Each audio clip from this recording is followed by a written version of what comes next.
just you're going to get our best, And so and that's just how college football is built. So now we're at this point where there's 10 of them on our schedule, and the 2 that we played before, we can't look past them as well. College football is just so different now, but once you get playing the best of the best, you really find out how good you really are. But there's a lot of cool lessons to learn, whether you win or lose.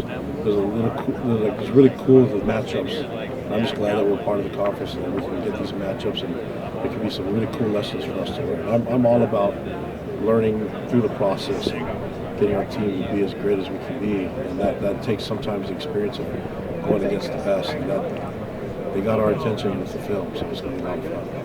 Well, playing in a Texas-based conference where you're now the westernmost team, does that impact recruiting at all, or no, because of how unique you guys are? You mean as a positive for us? Just different. Yeah, I think we definitely can recruit a wider net now than before, and the Big 12 conference is a big part of that. Because that was something that people used against us in recruiting. Like, well, I know they're independent, they have a great fan base, and they have an awesome alumni, all this stuff, but they're not in the P5 conference. And now it's like one less thing for them to use against us in recruiting.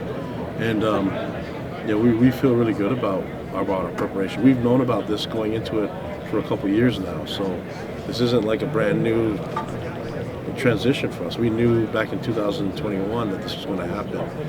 And the hardest part about that was for me to tell guys that, hey, focus on 2021. Hey, focus on 2022. And now that it's here, it's like, thank you. We can just finally just talk about it. It's finally here, and away we go, like I said before. Has it changed at all how you focus on that and West Coast kids at all in recruiting, or Polynesian kids at all in recruiting? No, because I think the world's a lot smaller now, where you can watch someone from Indonesia on social media, and so the technology has given us an opportunity for people to be seen in a lot of different venues, and then the access that we have with the partners and the Big 12 media partners to make it easier.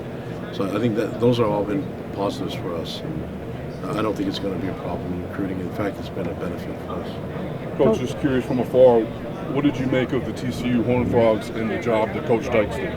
Oh, amazing! You watch it on film too. It's like, wow.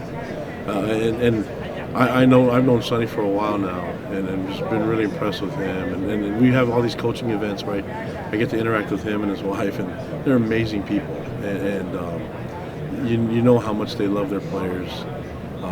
But a great leader, and the stuff that you see on the field, I mean, that's some innovative stuff. But it's like getting the most out of your players, getting them to believe, and the culture that they have in the program is amazing. So I think Sonny's done an amazing job, and it showed. I mean, you start watching the games from the beginning to the end, it's like, oh wow, like how did nobody see this from before? And so I think everybody's trying to be like them now, just where they've kind of set the standard on how to get things accomplished. And it's kind of using your best advantages and your strengths and making it get you go far with it. So. Coach, Do how you feel like familiar there's are you? a natural rival for you guys in the Big 12? What's that? You feel like there's a natural rival for you guys in the Big 12 as you move? I don't know. I don't think rivalries you can force. I think they just have to happen. And I think the more we play teams, the more you're going to kind of see a rivalry exist. But I like it. I like to think that all our rivalries can be friendly and exciting. But I'm just honored to play against these guys. It's going to be kind of fun. Coach, how familiar are you with Oklahoma's coaching staff and just the history of Oklahoma? They're making their first trip to Provo this year. Yeah. I mean, I've known about Venables forever. And you always wondered, he's one of those guys that you're like, okay, when's he going to be a head coach? And because he's been turning down jobs, right? And this is the one. And so, you're finding out why. And he's putting together a really good team, put together a great staff. Tons of talent on that team as well. So I'm glad they come to Provo. It's going to be a lot of fun. But well-coached team and talented team. So there's no. It's not like an easy thing. You don't watch the film and go, yeah, we're going to be just fine. I think it's like, okay, we got to make sure that my goal is to get us to play at our best. If we can play at our best 12 times, then I think we have a pretty good chance.